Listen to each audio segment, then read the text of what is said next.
எல்லோருக்கும் வணக்கம். இன்றைக்கி நம்ம பார்க்க போகிறது தேங்காய் பால் சாதம். 2 கப் பாஸ்மதி ரைஸை தண்ணியில் ஊற வச்சிடலாம். அப்புறம் அரை மூடி தேங்காய், அதை நான் தேங்காய் பாலாக அரைச்சி சைடில் வச்சுக்கிட்டோம். அப்புறம் 2 வெங்காயம், 2 தக்காளி, 3 பச்சை மிளகாய், dry fruits, kishmish, cashew, biryani இலை, பட்டை, லவங்கெல்லாம் எடுத்து வச்சிடலாம். அப்புறம் ஜிஞ்சர் கார்லிக் பேஸ்ட், அப்புறம் நெய் வேணும்.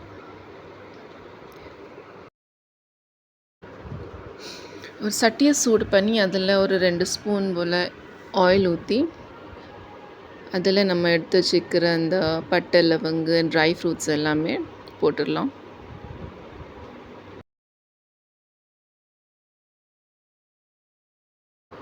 ட்ரை ஃப்ரூட்ஸ்லாம் ரோஸ்ட் ஆன அப்புறமா நம்ம வெட்டி வச்சுக்கிற அந்த வெங்காயம், மிளகா இதெல்லாம் போட்டு வெங்காயம் வதக்குற வரைக்கும் இது கிண்டிடலாம்.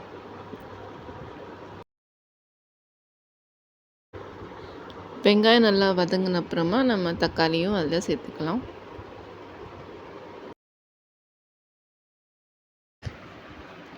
தேவையான அளவு உப்பு,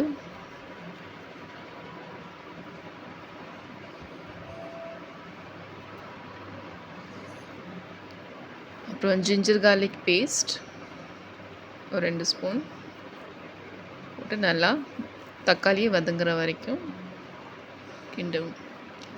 தக்காளி வதங்கின அப்புறமா நம்ம ஊற வச்ச அந்த பாஸ்மதி ரைஸ், 1 கப் பாஸ்மதி ரைஸை இதில் சேர்த்துக்கலாம்.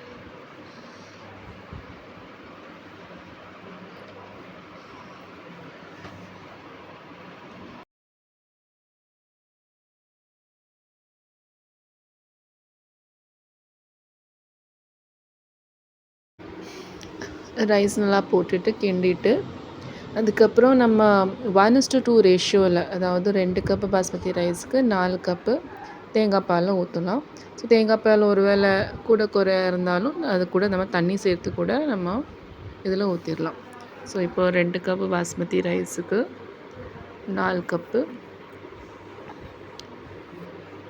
கோகனட் மில்க்கும், எனக்கு 3 கப்பு தான் வந்துச்சு. ஸோ 1 கப் எக்ஸ்ட்ரா நான் தண்ணியும் சேர்த்துக்கிட்டேன்.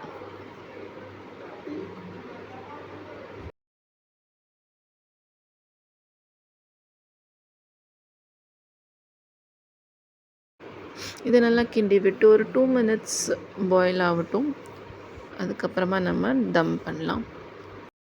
மூடி வச்சு நம்ம தண்ணி நிறச்சி ஒரு செம்பத்துக்கு மேலே வச்சிடலாம். சரி, நம்ம தேங்காய் சாதம் ரெடி ஆகிற வரைக்கும் நமக்கு அது கூட சேர்ந்து சாப்பிட்றதுக்கு ஒரு சிக்கன் கிரேவி மாதிரியும் பண்ணிடலாம். ஒரு சட்டியில் எண்ணெய் ஊற்றி அதில் பொடிசாக நறுக்கிய 2 வெங்காயம், ஒரு தக்காளி,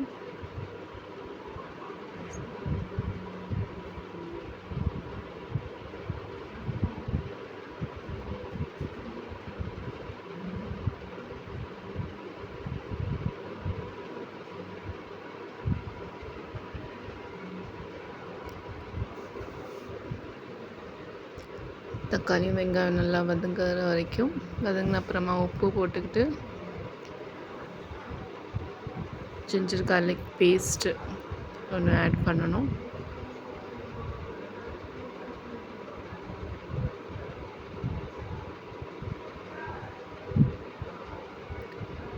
அதுக்கப்புறமா அதில் சிக்கன் போட்டுட்டு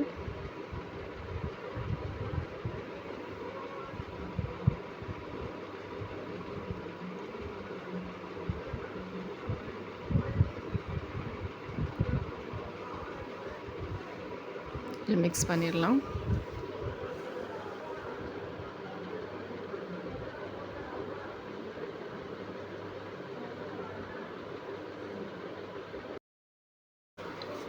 இனிமேல் இதில் ஸ்பைசஸ்லாம் ஆட் பண்ணிடலாம். மஞ்சள் பொடி, மிளகா பொடி, அப்புறம் கரம் மசாலா, அண்ட் இதான் chicken masala, chicken gravy masala இதில் ஆட் பண்ணி இதை மிக்ஸ் பண்ணிடலாம்.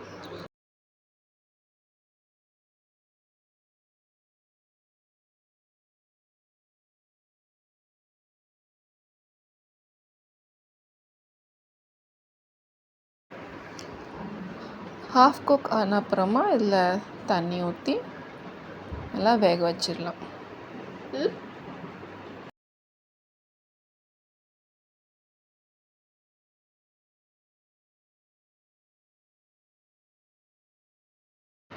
இது ஒரு பக்கம் ரெடி ஆகிட்டுருக்கும்போது நம்ம அங்கே தம் பண்ணி வச்ச சாதத்தை பார்த்துடலாம். 10 மினிட்ஸ் வச்சா போதும், அது கரெக்டாக வெந்துடும். நல்லா உதிர்ந்துட்டு நமக்கு கிடச்சிருந்தா கேஸை ஆஃப் பண்ணிடலாம். இது ரெடி ஆன அப்புறமா அதில் நம்ம ஒரு ஸ்பூன் நெய் ஊற்றி கிண்டிடலாம் சாதத்து மேலே. இங்கே நம்மளோட சிக்கன் கிரேவியும் ரெடி ஆகிடுச்சு. ஸோ இப்போ ரெண்டும் சேர்ந்து சர்வ் பண்ணலாம். ஸோ இதோ நம்ம தேங்காய் பால் சாதம் வித் சிக்கன் கிரேவி ரெடி. யாரும் ட்ரை பண்ணி எப்படி இருக்குன்னு சொல்லுங்கள். வீடியோவை லைக் பண்ணுங்கள், ஷேர் பண்ணுங்கள். தேங்க்ஸ் ஃபார் வாட்சிங்.